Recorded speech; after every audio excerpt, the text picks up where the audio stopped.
Hello, everybody. Welcome to another Polygon.com stream on twitch.tv/Polygon. Hello. Just want to let everybody know that this stream is presented by Alienware. And we're going to go live in just a second here with SungWon Cho and David Gilbert and myself. So stay tuned.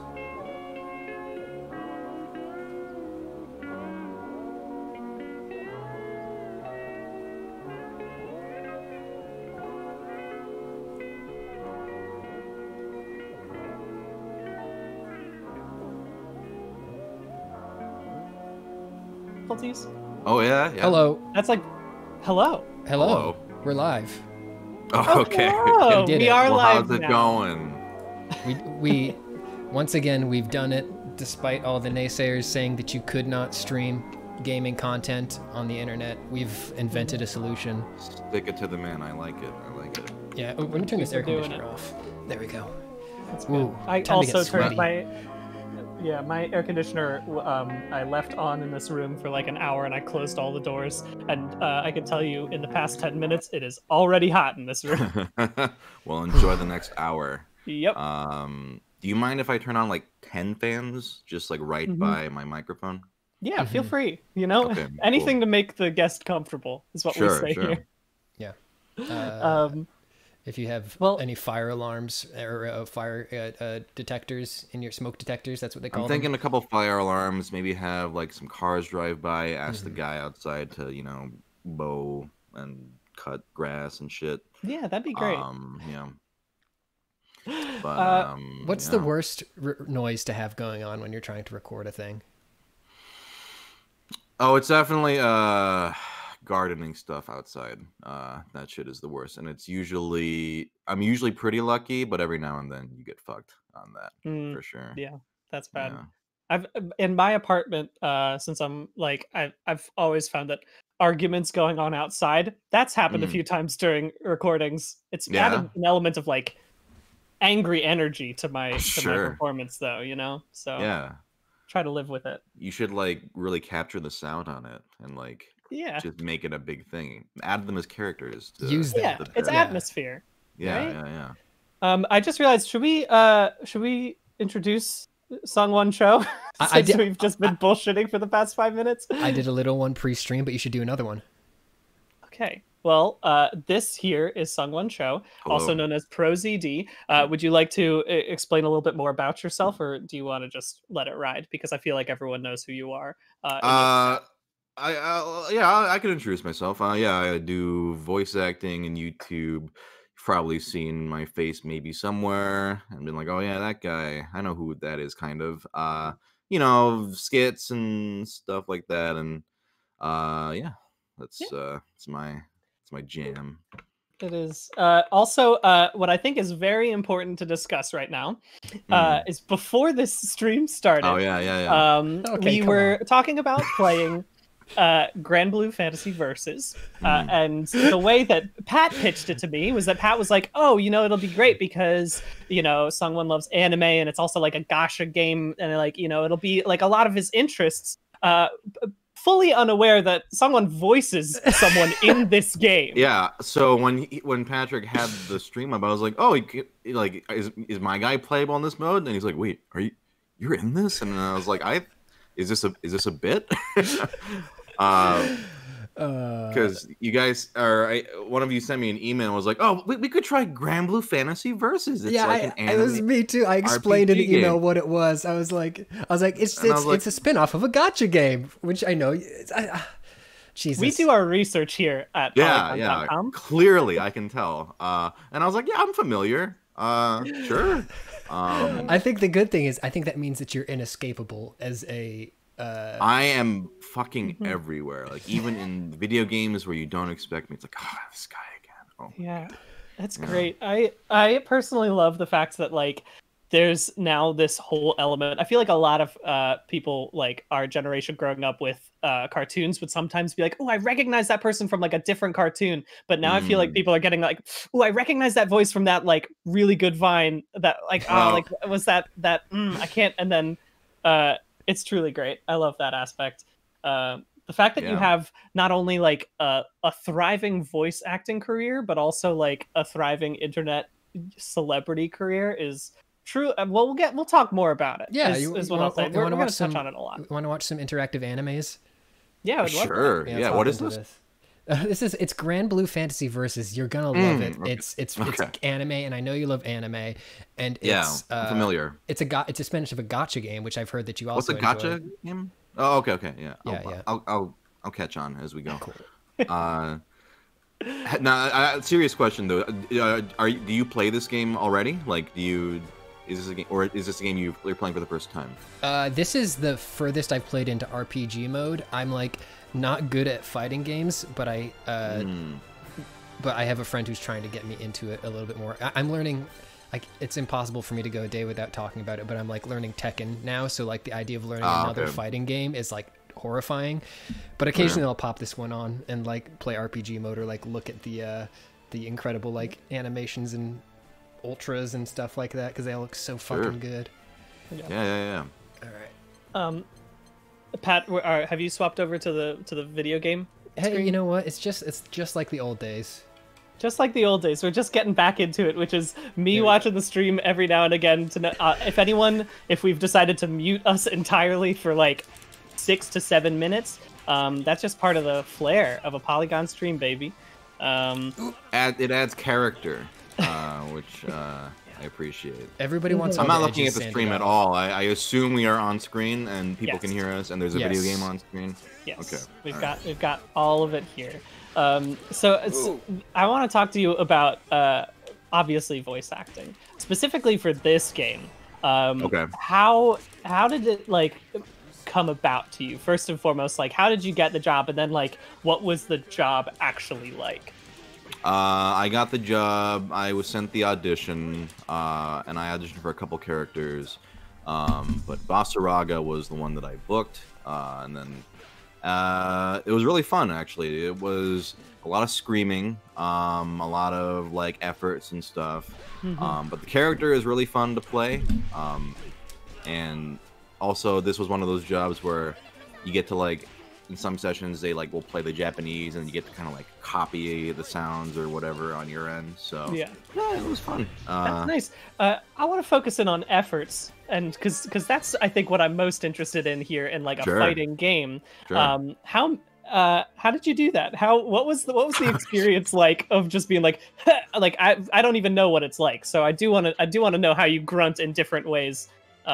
Oh, sure. Well, usually it's like you're looking at an Excel sheet, like, I'm not kidding, like an Excel sheet of just like different descriptions of efforts, and it'll be like light jab, axe swing, and sometimes they get like really descriptive, like They have the frame data on there.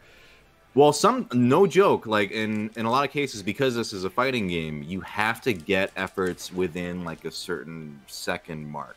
Wow. So it'll be like you have 2.3 seconds. He swings his axe into the air in an arc motion and swings it back down. So it's like that. You gotta like match it, and they're like, it's 2.7. We gotta shave it down. Do it again. But they're usually pretty good about like, especially the engineers in like a voiceover session are like incredible because they do all the worrying and all the busy work for you in terms of making sure you're good. Yeah. And then there's stuff where it's like if you have to match a cutscene specifically, like the ultras or stuff in this game where they're very specifically animated, then you're just straight up dubbing to the actions on screen. That's very neat. So they bring you into a studio. You've got like an engineer. Is it just the engineer and like a director, or is it just purely one person in there with you? It's an engineer. You're in the booth. The engineer's outside the booth, and then for this game specifically, they had them like Skype in or whatever, the directors. Okay. Because they're in Japan. So for them, so they just coordinate all that. Yeah, generally for most, if not all, voiceover stuff, the director will either be Skyping in or just in the studio, like or outside, right outside the studio with the engineer. That's so cool. Do you mind if I? How do you differentiate an axe swing from like a quick jab? What are the different noises that go on there? Sure. Yeah. I mean, you know what? legitimately helps is to just kind of do arm motions yourself. So like a quick tip, just like, and then if it's like specifically up and down, you go like that kind of thing. That's meaty. I like that. Yeah, and if it's, I'm kind of going for like a Vasaraga-ish kind of voice here, so it's you get that nice gravel in there too. Yeah. So, but it depends on the character, I suppose. I think one of the things that like, so you've been making videos online for a very long time, not even just like since like Vine, right? Before that, you even had some small videos that you were putting up on YouTube.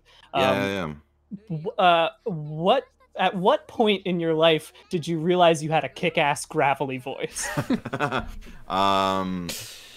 So here's the thing about my voice is this happened maybe summer of 6th grade. Yeah. So before that, I really didn't like the sound of my voice pre-puberty, because like it was like it wasn't like a high voice, but it was, I don't know, I was self-conscious about it. Yeah, we all and then I left for the summer, and I came back, I was like, hey guys, and I hit the fucking jackpot. Like at that point I was like, oh, I'm good. Like this, I'm set now. I don't have to worry about that ever again. Because I used to hate hearing recordings of my voice, like if it was like a home video or that kind of thing. I still haven't gotten over that phase in my life. So your voice is very pleasing to the ear. It's pleasing, but that could even be a bit of a stretch. But I definitely, I'm still waiting. I assume by like 28, my gravelly voice will kick in for sure. I'll just drop an octave and it'll be great. I mean, when did it happen for Tom Waits? Tom Waits. I always assumed, right? Yeah, I was gonna say I thought he like just like popped out smoking a cigarette and was like going from there. No, I think it took work. Pat, continue. I just had a question about exertion and like, because you grew up like watching anime and playing games. Do you like recall the first time you noticed like exertion noises in games? Like, what's your favorite like effort noises? Oh, in like anime specifically, or games? Yeah, I think the funniest one is, and I think a lot of anime voice actors feel this way, is that when they have like 10 characters, if like Naruto throws a Rasengan or something, it was like they do like that. That's the dumbest one for sure. So I don't know. There's like a charm to it, I think. After a certain point, you watch enough anime and you're like, yeah, that's just, of course everyone does whenever they see anything remotely interesting. Or that's one of my favorite tropes about anime is like when something slightly interesting or slightly surprising happens, and then there's like a good second long cut moment where they're like, huh? I mean, like the most absurd example of it is probably JoJo's Bizarre Adventure, specifically during like all of the moments when the guy is like being like, "You're about to say this sentence," and they're great. I was gonna ask you, do you have a favorite anime trope that happens? Just like something that either like because for me personally, it's like I know exactly what's going to happen whenever like an anime is like, oh, we're going to have a competition with these magical children and they're going to show off their like tournament powers, and I'm always like, oh, okay, we're going into this again. But damn, if I am like, I'm so excited for it every time that it happens. For like tournaments and shit. Yeah, exactly. Yeah. Favorite anime trope? I don't know if it's a trope. I'm usually like, ugh, like this shit again. But I'm a cynical old bastard when it comes to anime at this point. I don't know. I don't have an answer for you because I don't like tropes usually. That's you know what? That's a legitimate answer. I am trash, and I love it when we were talking about this before we stream. I would like to know top 5 anime. Oh boy. See, here's the thing. So you obviously probably get this question a million times more. You've even made a video. I don't think anyone's ever asked me that. No one has ever asked SungWon for anime suggestions about any of my opinions on anime. No. I was going to say, that so I watched your video where you're talking about like top 5, and I Sure. watched the first episode of Mushishi. Is that correct? Yeah. And I haven't finished it just because I have not finished it. There's no excuse for that. But I would like to hear. Were you bored no, or? I don't think like I really did like the like. It was so, I don't know, the ambiance, the whole experience of it was really like. I don't know. I really enjoyed watching it, but I also at the moment was like getting halfway through like the final, most recent season of Black Clover, which is the opposite end of the spectrum. Okay, for that shit. But I was gonna ask you like, what is it about? So as someone who doesn't like anime tropes and doesn't like that kind of stuff, what draws you to a new anime, or like what is it? What can an anime do that'll be like, okay, I'll continue watching this one? I mean, I'm not necessarily like averse to like something that's more anime or traditionally anime. Like, I love like, My Hero Academia is great. It's really fun. So it's not like I'm like a fucking hipster about it. Like, oh, I only watch ones that completely go against the norm. Yeah. I think for me, my favorites tend to be usually ones that are maybe more. I like slice of life a lot. Slice of life anime. That and more sort of, if something can make me really feel something emotionally and get me invested in the characters, that's usually the best way to get me into a show. As opposed to like, I think a lot of people might be drawn maybe to more action, like, oh, like the animation is crazy. It's great when you can get like a balance of both, like a Mob Psycho 100. Have you seen Mob Psycho? I've not, which is on the list of things. You should watch it. I keep hearing, everyone keeps telling me. I was gonna ask specifically one that I think that I've watched recently that I think hits exactly those things is Keep Your Hands Off Aizoken. Or oh yeah, Aizoken's great. It's you've just watched it, is that correct? Yes. Like just in the past like pretty few recently months? Yeah.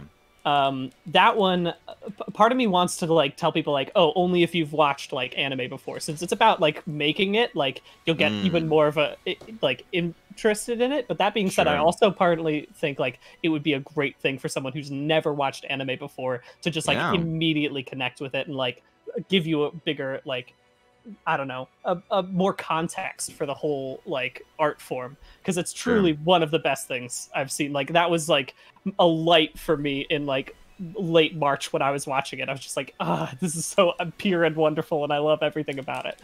Do you want the next evolution stage recommendation show for what to watch next from 100%, yeah. Do you know Shirobako?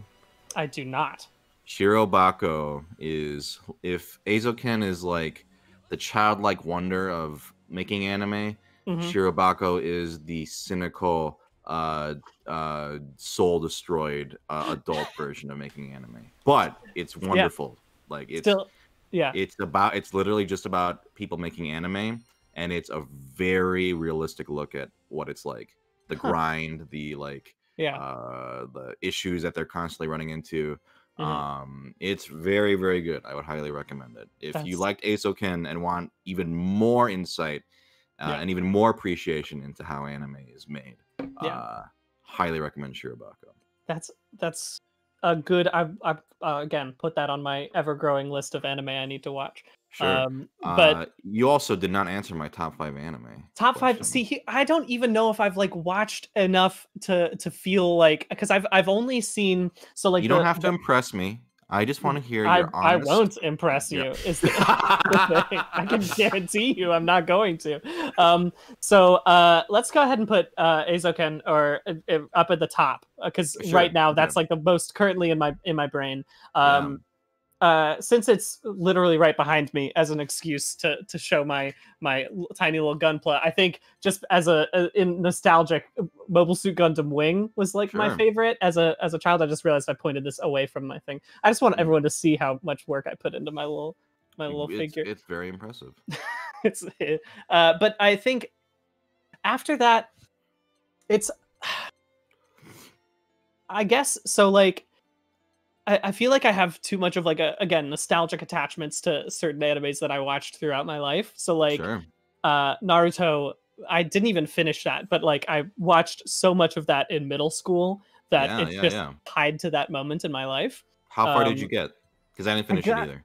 I got up through oh god, I don't even remember anyone's names, but like when in Shippuden, when he's like, well, the main guy is Naruto. Okay, so yeah, that's the name. Naruto. Okay, got him. Yeah. And then his friend Sasuke, that's his name. Got it. No, I got up to when Naruto's like hanging out with the frog guy. Is that right? Jiraiya. Yes. The problem, here's a really embarrassing story, is that I got too involved or like too into it in middle school. That's like a moment in your life when you are easily impressionable. And I guess I got so emotionally involved that like after finishing one season, I just got so depressed that Naruto like magic didn't work in real life that I had to stop watching it because like my mom was like, you have to disengage, Brian. Like this is bad for you. Did you do the hand seals? I did learn. Or Naruto run, or wear a headband. I mean, like to know. Look, Naruto running is the most efficient form of run anyway. So you're not wrong. Right. I run. Why else would they do it in the show? Exactly. I got busted by the mailman, Naruto running to check the mail. And I was way older than I should have been. I was probably like 13, and I was like, you know what? I'm gonna try Naruto running to the mailbox real quick. Absolutely, that's the right age to be Naruto running anywhere. Sure. I didn't have like the official headband, but I definitely wore more headbands during that time of my life because I thought they were cooler. Do you have any embarrassing stories of you getting too into anime, or are you too cool for that? Nothing like terribly interesting. Like I was just too cool, I guess, as a kid, even throughout middle school. You know, the coolest period of my life. Where I can't think it. I think probably at that time, I was more like reserved about like my anime interests because at that point, I guess I had the quote unquote social graces to be like, maybe I shouldn't run around going, do you want Naruto? Like. It was always more of like a, oh wait, you like that Naruto shit? Oh, let's talk. Let's talk. It was more like that kind of thing. Keep it on the DL. You know? I think like the most mainstream of the animes like for me growing up was Dragon Ball Z. And like that was like the one that everyone could deal with. But even that I was afraid to like admit to until like halfway through high school. I was hanging out with some like cooler people than like I normally hung out with, like jocks, and they were just flipping through the that was the high point of my social life. And they were just like flipping through the TV channel, and then Dragon Ball Z came up, and I was like, oh, we'll just keep flipping through, and they're like, no, go back, and then they were just like immediately on like, and then at that point I was like, of course jocks like Dragon Ball Z. It's all about getting like jacked and like punching dudes. Like, why not? It's the coolest thing. That was a big eye-opening moment in my life. I was like, huh, okay.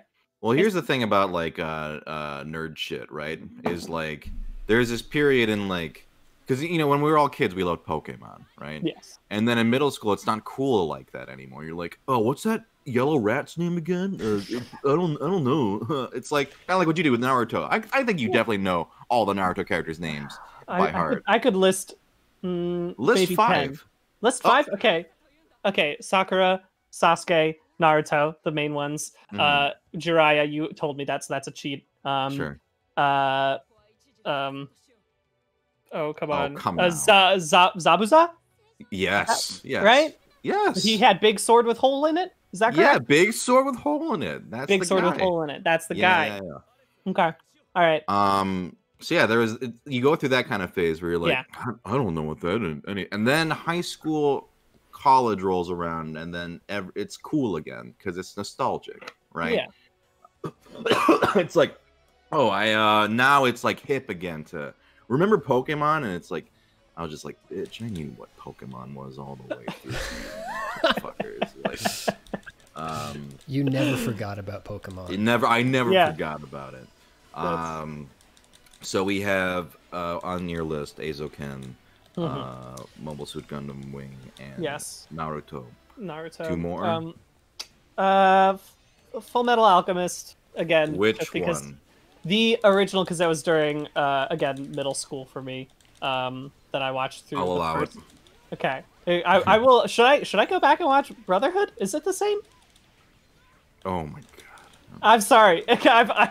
No, someone's gonna leave the stream. I might leave right now, and you know what? We're done. I think this is no. Go ahead, continue. I'll give my TLDR of that. After Okay. And then my fifth one. I mean, again, I haven't watched enough that I feel like I have feel confident saying anything. The one that I've My Hero, probably My Hero Academia. Yeah, My Hero's great. Watched all of that. I'm now caught up on it. Oh no! Sorry, I just watched Demon Slayer. That fucking rules. Demon Slayer has some very, very pretty fights in it, which I do. Again, I told you, I love some good fights. So sure. Let me explain. Patrick, I'm gonna be asking your taste in a second, but that's fine. Are you a dirty ass weeb at all? I'm not dirty enough. Okay. I've seen some shit, but I'm sort of like in the same place I'd be, like if you asked me what my favorite Paul Thomas Anderson movies are, I'd just say the 2 that I've seen. Punch Drunk Magnolia. I'll let you think about it. Think of your top 5. Okay. Yeah. I'm gonna give you the real quick spiel on Brotherhood, real quick. Yes. Okay. Yeah. Hit me with it. Yeah. All right. Just quickly, Fullmetal Alchemist 2003, the one you watched, sucks because it is the original manga is the superior form of the story, and the 2003 anime didn't have enough material and did a lot of filler, whereas Brotherhood is like the more faithful adaptation of the manga. I would argue that 2003 anime does some stuff well, like emotional beats, and the problem with Brotherhood is that it rushes the beginning, but otherwise, absolutely go back and watch Brotherhood. Unless you read manga. It is so expensive to buy so many books. Okay, forget about it. Watch Brotherhood.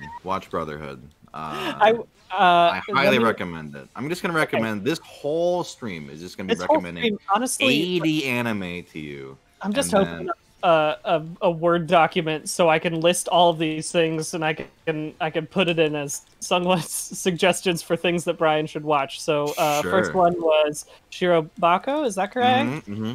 And then the full. Go finish that first episode of Mushishi at some point. Yep, I'll get through that one. And Fullmetal Alchemist Brotherhood. And got so those 3 I'll get to all of those. And speaking of dirty ass weebs, to quote you on that, what's your favorite figurine that you have? Do you have one on hand? Yeah. I do have a favorite. Yes. I can go get it. I would say that shelf literally right back there. Yeah. But I'm okay. Sure. Yeah. Please. Let's see.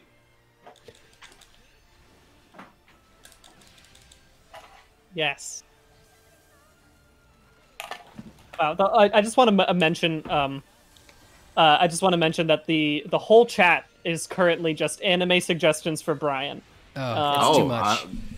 There's so many, and I will have to list them all somewhere, but I'm sure it'll be good. Anyway, sorry. Continue. Now that you've made your trek. I think 5 people will know what this is. Anyone in the chat know 20th Century Boys, the manga by Naoki Urasawa? Brian has no idea what I'm talking about. Patrick? No, just checking out the Wikipedia right now. Get the hell out of here. All right. Listen.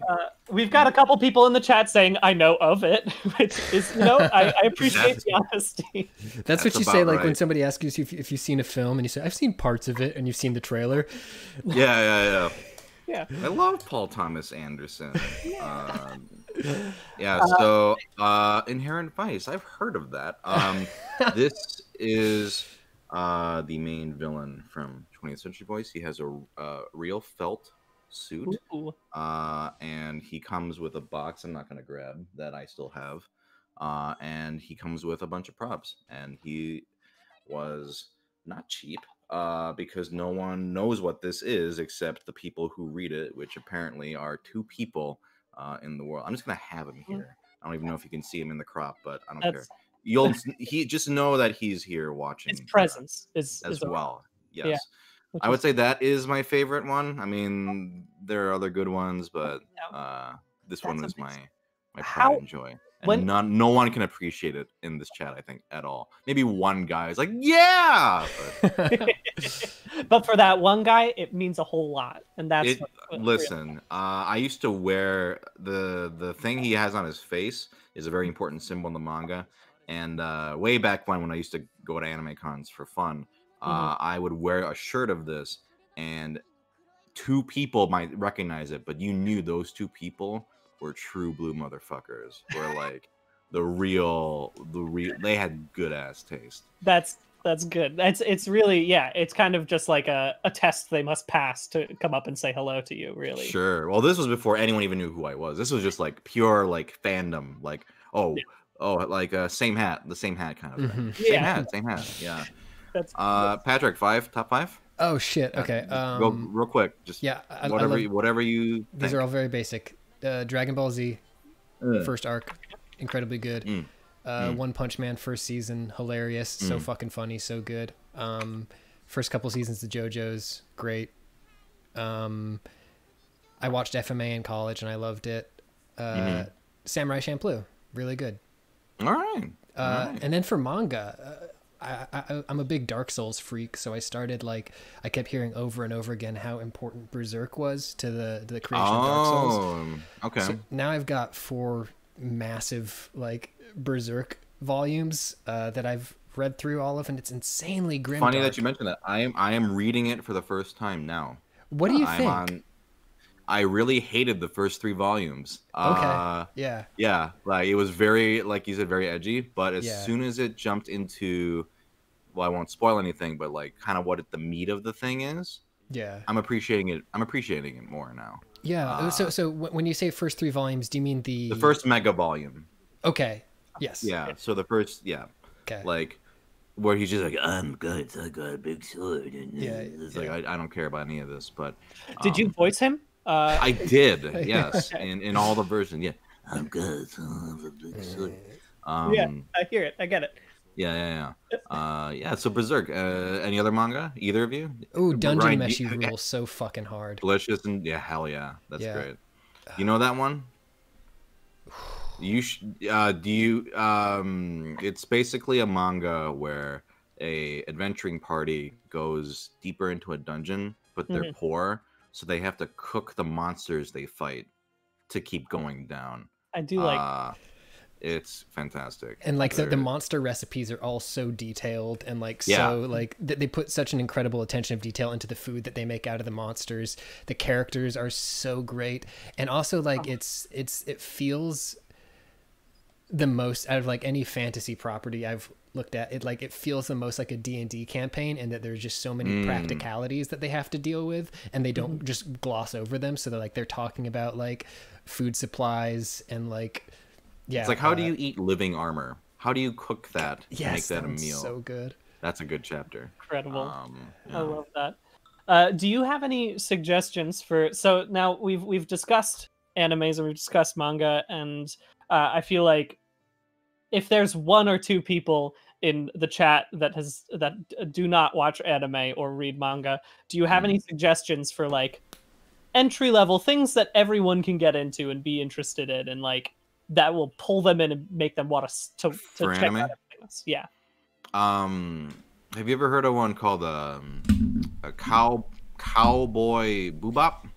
Oh, yeah. I think I might have heard of that one. Cowboy Bebop. I think you're correct. I think I'm exactly correct on that. I hear that's good. I haven't seen it. But... No, I mean, that is a good one to start. It's very accessible, very it's still one of my favorites. And for good reason. Every time I rewatch it, I'm like, this shit's fucking good.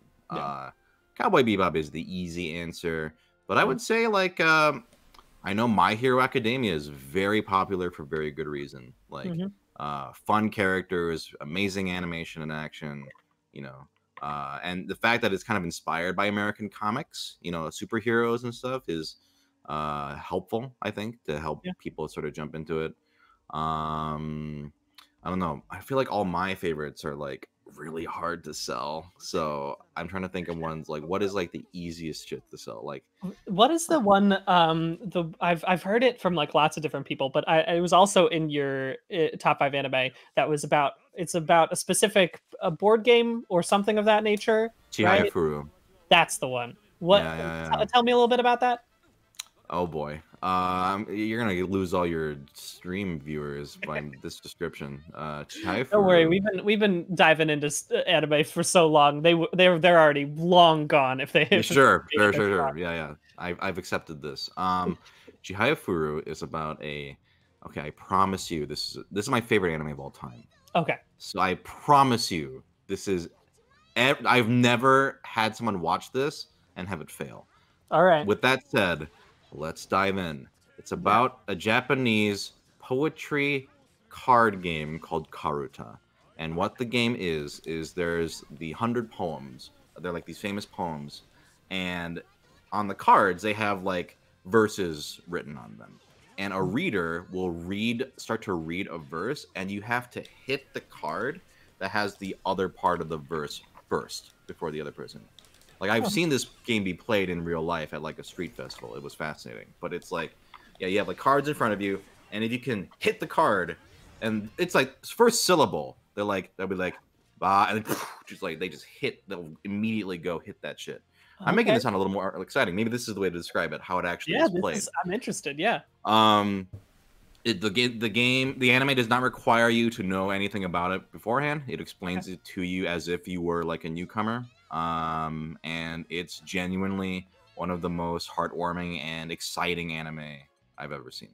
All right. It's just about, because it's such, even in Japan, it's such like a niche hobby. So like there's this like, it's kind of like when you find out someone is like really into a really dorky interest you have, right? Yeah. Like for me, if I find out somebody's really into board games, I'm like, oh, my new friend, like, welcome to this community, that kind of thing. That's kind of what the show's vibe is like, because no one plays this game, but the people that do fucking love it, and it's really, really good. I am glad. Okay, so now my list, just so you know, has gone to Shirobako, FMAB, Mushishi, Cowboy Bebop, I believe, and then Chihaya Furu. So those are 5 anime. Actually, I've watched. Wait, have you not seen Cowboy Bebop? I've watched Cowboy Bebop, so don't worry about that. I have seen that one. But so I've got a bunch of things, but you mentioned also in there board games, and I think that's a good segue for me to talk about. What first and foremost, what video games are you currently playing? Yeah, I want to hear about some gotcha stuff, because I want to know what that is. now that Patrick, you know what it is. You're playing one right now, kind of. Let's see, gotcha games. I'm always playing, Love Live, both Love Lives on the phone. Mario Kart Tour, I'm still playing. I've been enjoying that one. Dr. Mario World is actually a really solid puzzle game, despite the free-to-play format of it. Like, it's actually an excellent game. In terms of like video games, New Horizons, I'm still playing. I intend to complete all the Nook Mile achievements to their full. That's my actual goal in the game. And I'm not playing anything else right now, but I think the next game I'm going to play is Inside, because I haven't played that yet. Because I've been focusing on like shorter games right now. It's good. I think that, like, well, I say this also while I'm currently freaking 80 hours into Persona 5 Royal. I do appreciate short games, I will say. Sure. That, like, yeah, I think the more that I like, especially working for, Polygon, I've got to try to like see a lot of things. And I really do appreciate like a good game that'll like get in and out in like less than 10 hours. Something that is like really solid and like fun or just interesting. Like Inside. Yeah, for me, it's a game has to be either 2 hours long or 200 hours long. Like, I'm not joking for me to want to play it. Like, I have to either be able to play it in one sitting or dedicate my entire life to it for 5 months, getting every achievement or whatever. Like, that was me with like Dragon Quest 11 or Stardew Valley or now it's Animal Crossing. Like, I intend to, no joke, complete all the Nook Miles, but I can't do it until New Year's because one of them you get on New Year's. But I have this shit planned out. You've got your day planner for the next 12 months set up. Pretty much, yeah. That's great. You mentioned a lot of you like Stardew Valley and you like Animal Crossing. Do you like first and foremost, it seems like a lot of single player games, but are you more into like the sort of chill, relaxing, either like farm style Sims or just like it seems like it kind of meshes in with your enjoyment of like slice of life anime as well? I think for me, not necessarily like chill farm sims. It's more like things that really reward you for digging into them. Like, you ever play Yakuza 0? Yeah. How far did you get in? Did you beat it? No, I was actually, my girlfriend was playing it and I watched, and we got up to Majima and got like maybe a few more hours in, and then we started playing Persona 5 Royal, and that was taking up a lot of our time. So. Persona 5 is another good example of a beefy game with it's very satisfying to play.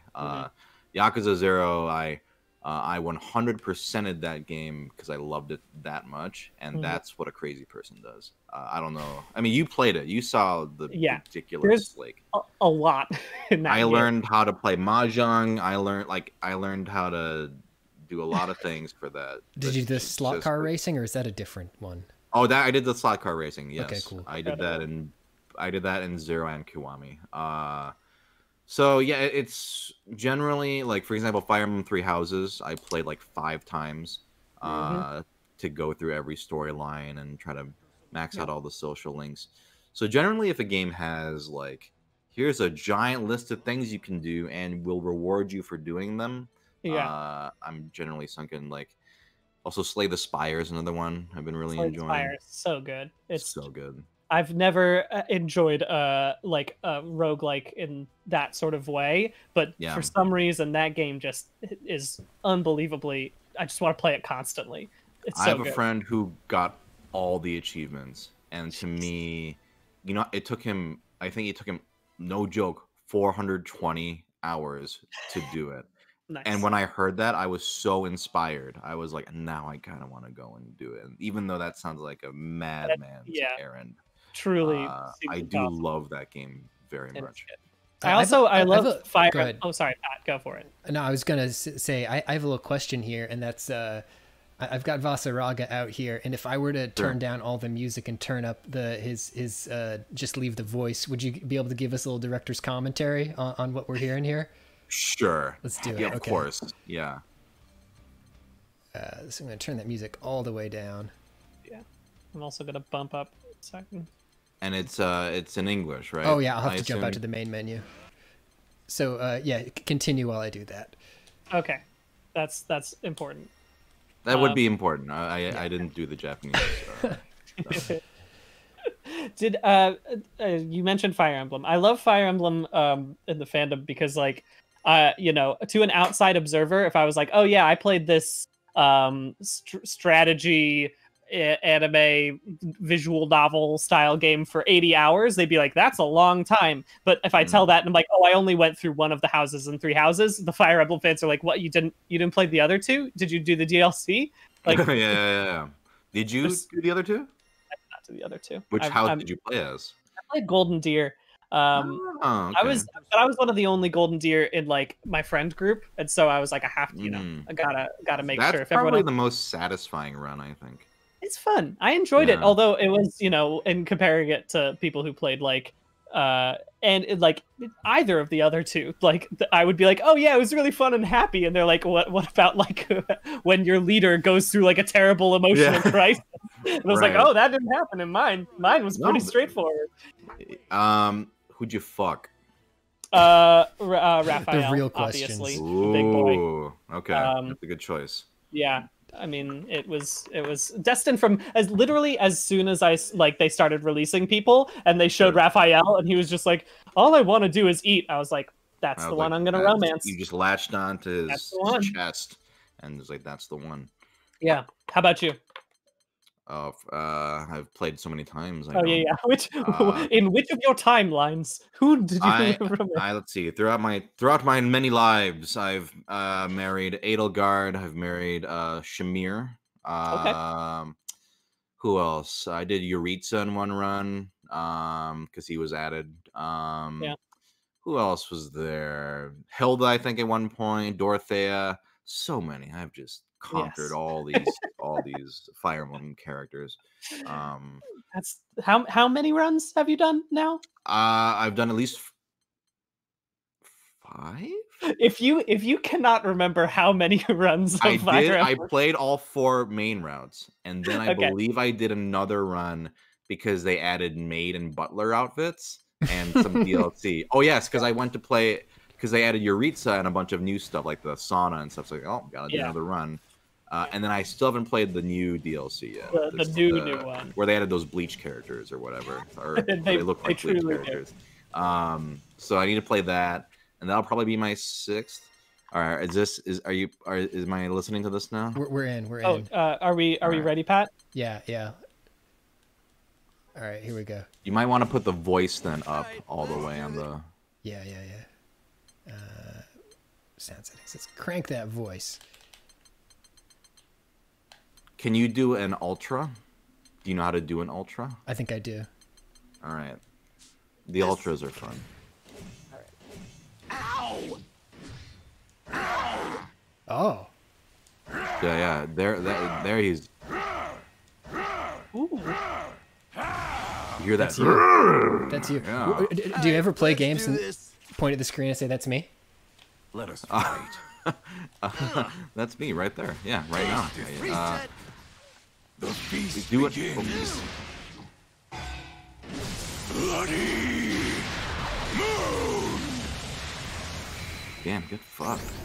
Nice. How many takes did that take when you were recording it?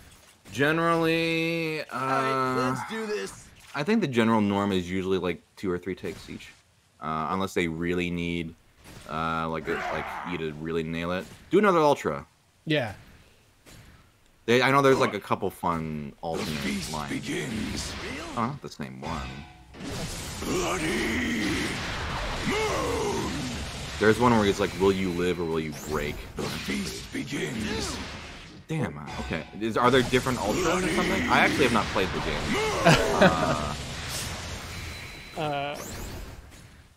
Let me. Anyways, he's really ready for the feast to begin. That's my note, my commentary. Guy's hungry. All right. Yeah. He's a hungry boy, like Raphael. You know. Exactly. Uh-huh. That's so good. I truly can't imagine. Like. You have played, so not only, I was going to say, just in video games, so you've played this character, you've played Flack in Borderlands 3, is that right? Beastmaster. Yeah. They were a very interesting character. And very also, I was going to say, like, they distorted your voice a little bit for that one too, right? A little bit, yeah. They added like a sort of robot filter on it, although... I haven't played the game yet, but in the game it actually doesn't sound nearly as modified. In the trailer, I remember hearing it sounding pretty, not like completely unrecognizable, but they definitely kind of did it. But in the game itself, I recognize it's a lot less so, I feel. Yeah. I'm gonna see if I can get that other variant here. All right. Feast begins. Nope. Bloody moon. No? Perfect read on that. Yeah, that was them. That was them congratulating my my work. Exactly.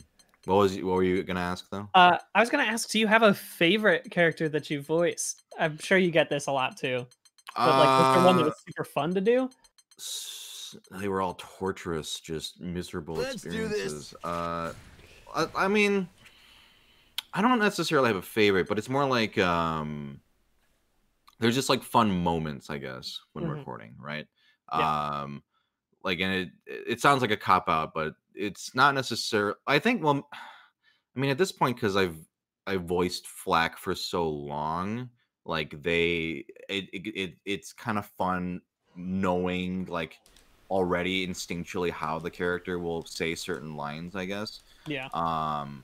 So at this point, maybe Flack actually, just Yeah. because, well, with like all the DLC we've done and the main game, and plus in 3 they talk, the main characters talk a lot more than in the Yeah. previous games.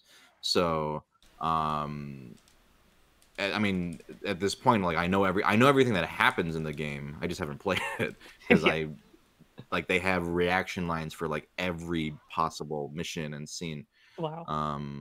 So probably my That's favorite ones are ones where you can kind of really have like multiple sessions and kind of really dig into and get yeah. into the character. Are most of your voice acting like jobs? Do you just kind of get the script a day beforehand, or like what's the situation for that? Like, do you go in kind of completely dry and just like start reading, or what? Oh, I get 'em completely wet, baby. Let's see. Yeah. Excuse my my phrasing. Um I would say the norm is generally you just kind of go in blind. Hmm.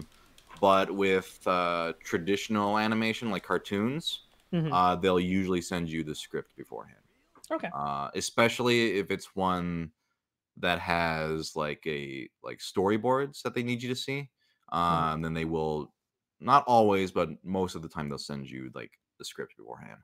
But for video games, generally not really. No, you just kind of go in and find out that day what's gonna happen. That's very probably. It sounds a little bit stressful, a little bit nerve wracking, but I guess that's why you're a professional voice actor. And It's not definitely in the beginning for sure. Like, I mean, my very first sessions, I was very, very nervous. Mhm. But then it's just a matter of just after doing it, over and over and over again, you just eventually, like, I'm sure, for you when you were, I mean, you have like a background in performing, right? I guess But so. you've acted on stage, right? I've Were done, you, yeah. yeah, were you nervous in the beginning? Or are you nervous every time?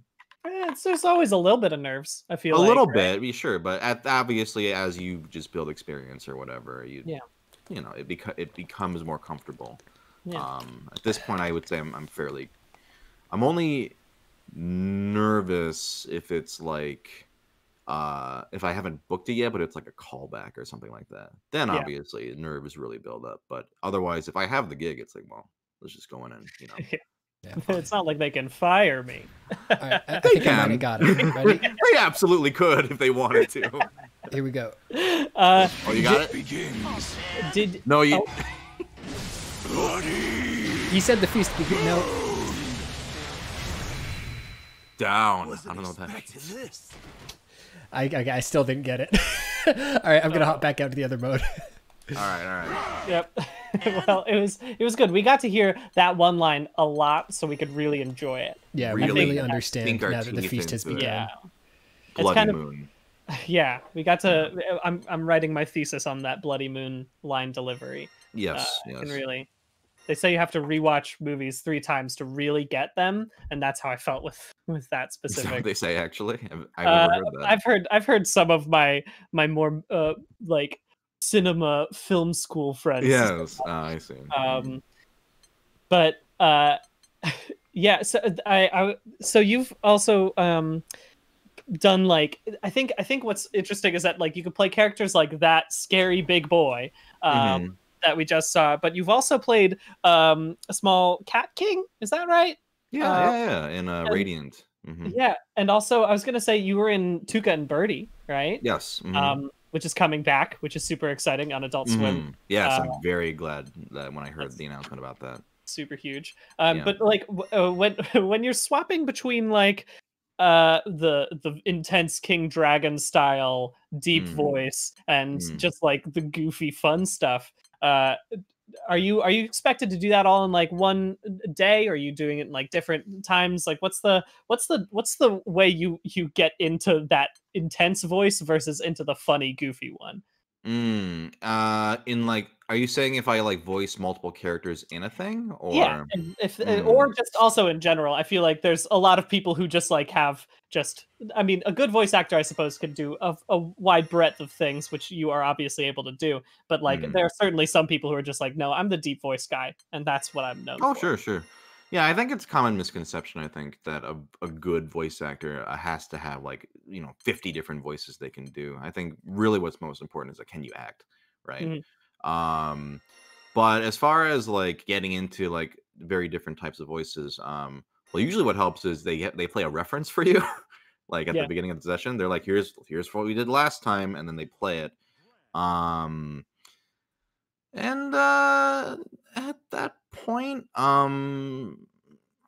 it's it's hard. It's like when people ask you like, how do you act good? And it's like, I don't know. You just kind of yeah, focus, right? But I guess if you have a good director who can like, I think good directors are invaluable. Then yeah, I think it's a combination of like the director and the reference and just sort of focus. I think for me, my favorite sessions are always ones where, and this sounds so like fucking cheesy, but it's like mhm. when I'm really into it and not even thinking like, oh, this is a voice acting session. I'm just like, I become the character. But you know what I'm talking about. When you Yeah, get yeah, so yeah. wrapped up in it, right? When you Mhm. get so into the moment that you're not focusing on like, how do I read the line? You're just kind of like, I am the in the scene. Yeah, That's the most fun. Like when I was a when I was like in high school or whatever, and I kind of like experienced that for the first time. mhm. Like we were just like, my friend would just write like radio plays, and then we would just sort of do them for fun. But I Mm. remember very distinctly when I actually got into it, and like didn't think about being self conscious or like, oh, am I doing good or am I doing it right, and just sort of diving into the character. That was when like, oh fuck, I want to do this like more Yeah, and more. This is what I've discovered what I wanted to do. I don't know how that's gonna happen, but that's what I that's want to do with my life. that's so cool. Um, and that sounds so cheesy as hell, but Yeah, but hey, just because it's cheesy doesn't mean it's not true, right? Like yeah, yeah, there's certainly the like you've fallen into, I would say, a good like job for you since you have such a wonderful voice and you are good at the acting side of things. mm, And like that's I guess this is also just to segue into something. This is a question I personally have, which is you're not only doing this, you've got this very interesting point of view, which mm, is you have you're represented, like you've got an agent in like one of the biggest talent agencies, you're a like voice actor who's doing lots of big work, but you also on this other side of things have this huge cult following online. Not cult even, it's you've got more than 2 million views. That's the scariest, largest cult I've ever seen in my life. You've got yeah, 2 million subscribers, and like that's how do you like balance that? And I mm, also just want to ask, like, you've got this from an outside perspective, it seems like you have this very healthy relationship with your internet status that isn't like, mm, I feel like a lot of people who are at your level in like with in the millions of subscribers, they deal a lot with like parasocial relationships, and sure, they like bring in audiences with that kind of concept of like, I'm your best friend and you must trust me. But that's not right, something that right, you do, and that's like, I think one of the things that I makes me so like, it's why I respect you first and foremost, like so much for having that like solid boundary placed. But I sure, also sure, am just astounded by it because it's such a hard thing to do. And I wanted to ask, sure. just like for people out there, like, do you have any tips on how to like manage an internet celebrity space, or just yeah, in general? Mm, Yeah, mm. and before you give your extremely good answer for that, Brian, I'm getting word that it's about time to start pulling this boat into the dock, the station, the train, That's the whatever. metaphor. Yes. Oh But shit! yes, Already? uh, Oh fuck! time flies when Okay. you're gaming hard. Yes. But yeah, Yeah. that's an insanely good question, and something that I'm also very curious about. Mhm. Sure. I think for me, I think what I assume people respond to with whatever I do online is I try to be genuine. And what I mean by that is I don't put on like a show necessarily, like a persona. Whether it's like on my social media, in YouTube, you're never gonna see, unless I'm playing a character, obviously, like in a skit. But if it's just me, I'm not gonna put on this big "Hey guys," that kind of thing. And I really stress that to people, like if for example I do like a sponsored video or something like that. I always let the sponsor know, like, I'm not the type to be like, "Hey guys, I love blah blah blah blah blank" or whatever. Like, for me, it's like I'll give I'll give me copy, I'll read it, and if I like the product, sure, I'll say it. But I never want to convey or appear false to people. And as far as like a boundary goes, I think that's part of it, right? I'm not telling people, "Hey, you are my best friend and we are best friends and you need to depend on me to like for whatever need." It's like, this is what I like, this is who I am, and this is the kind of shit I like to make or talk about. And if you like that, that's great. Like, I'm genuinely like happy. But I'm not going to, I don't want necessarily to build up expectations of like, and I don't want to like necessarily dig at creators who do that, but I also I genuinely believe that can lead to unhealthy expectations and complications of that sort of thing. I think, like, for example, and it's kind of funny, like, I think people, when they maybe approach me in person or whatever for like a photo or whatever, some people might, if they only know me from skits or something like that, then they might, sometimes they're surprised that I'm maybe low key, because I'm not like a super like I mean, if I'm excited about something, sure, but overall I'm not the loudest person or whatever, whereas my characters may be. But I always want to give people who I really am, right? And not have to build up a persona or expectations, because I think that just sounds exhausting to me. I'm also very lazy. I'm just a very lazy person, and having to put on a show or whatever, to me, just sounds very exhausting. I've managed this far to just be who I am and do whatever the fuck I want, so I'll just keep doing it as long as I'm allowed, I suppose. It's doing well, so I see no reason why that can't continue. With that very solid answer, again, I guess we have finished your contract is broken. All right, thank God. Genie, you're free. You never have to speak with us ever again. But thank you so much for coming and guesting on this. It's been this was so great. much fun. Yeah, like I'm a fan. I'm a big fan of your guys' stuff. So I was excited to come on and like shoot the shit. And we should definitely shoot the shit some more sometime. Sounds good to me. That's great. That's a new contract. We've already signed it. You can't get out of that one. You're locked in now. That's how we get them. What do you have coming up that you want to let people know about? Nothing that I can talk about until it comes out. That's kind of how the whole thing goes, is NDA wise. It's like, until it's out or announced, shut the fuck up. So I would just say, just follow on Twitter or subscribe. ProZD. Just Google PROZD. You'll find all the stuff like that. I'm sorry. I need to ask this question. Yes. Where does ProZD come from? That is a secret I will take to my grave. Let me tell you this. I made that username when I was in elementary school, and it's so embarrassing that even my wife doesn't know. I offered to tell her once, but I was like, it will ruin it. That's the old me. So dumb.